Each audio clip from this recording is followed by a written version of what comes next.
Hello, this is Keith O and welcome back. Today we're going to have a shorter tutorial, but we're going to explain the date and sequence function and how you could use this in your day-to-day responsibilities as a data analyst or whatever you use Excel for. And I'll give you some practical uses of this. First of all, the date function, okay, whatever you pass into it, it returns the date entered. The sequence function now returns a sequential array based upon the arguments that you pass it.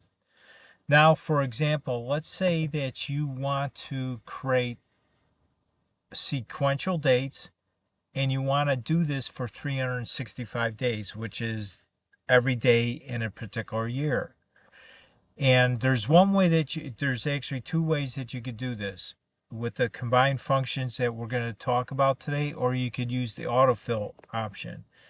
Now you could highlight the cell with the first date in there, and if you drag this fill handle down, Excel will automatically fill in the series for you sequentially day by day, because Excel intuitively knows that, okay, this is what I want to do with this particular data.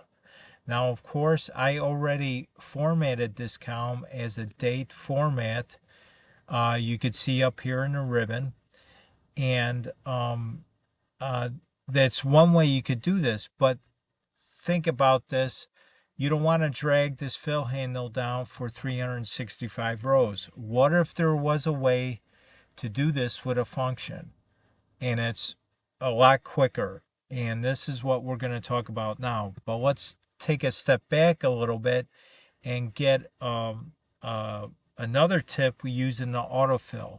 As you can see, we use an autofill by dragging it down. It autofills the cells with the values. Now let's say you drag this down a little bit too far and you didn't want all these rows to be filled. You only wanted to go up to the first 4 or 5 rows. You could do this in two ways. You could see the range is already highlighted, or you could highlight specific cells and hit the delete key. But in this case, we could drag the fill handle back up and it erases the values that we had previously filled. So that was just a quick tip with using the autofill. Now let's create this sequence of dates using these two functions. So I'm just gonna delete what's in here. Let's go into the cell equal. We're gonna use the date function first.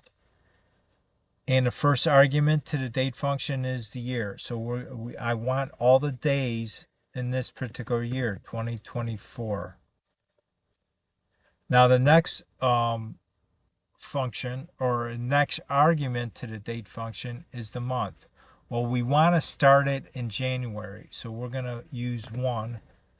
And then for the day argument, we want to provide a sequential days, 365. So what we're going to do is, instead of pressing just adding in day 5 of January 2024, we want a sequential date. So what we can pass it is the sequence function, and the first argument to the sequence function, it's also a required argument.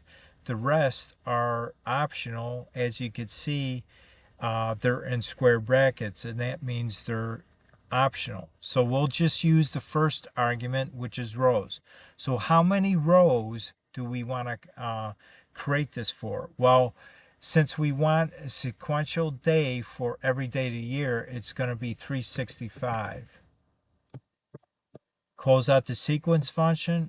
Let's close out the date function and press enter. And as you can see, it sequentially creates all the days in the year. If I can control down arrow, and let's autofill or autofit this. And as you can see, it went all the way down to 12/30/2024. So sequentially created that for you. So now let's look at this a little bit further. Let's look at the practical uses for this. Well, one, you could create a yearly calendar. Well, and this automatically generates a list of dates for a full year, which is what we just did. And it's useful for planning, scheduling, and organizing events or tasks throughout the year. Another way we could do is by tracking daily metrics. So it's great for data sets where data metrics are recorded, like sales data or temperature readings or stock prices. Another way is project timelines. Use it to set up a project timeline with daily milestones or check-ins. This helps with project management and by keeping track of the progress on a daily basis. Another way is for financial analysis. For example, financial tracking like budgeting or expense monitoring. It provides a daily breakdown which is beneficial for analyzing trends over the year. And another way is for health and fitness. It's perfect for setting up daily workout schedule, tracking health metrics, or planning meals. Now it ensures every day of the year is accounted for in your health log. So hopefully this short tutorial gave you an idea how you could use the date and sequence functions together and all the practical uses for it. I want to thank you for stopping by today. You have a great day. Remember to subscribe to my channel so you always get updated when a new video is uploaded. And also please like and share this video also. It helps get this video out and it helps with the channel so I can bring more value to our community here. Thanks again. Have a great day, and I'll talk to you on the next video.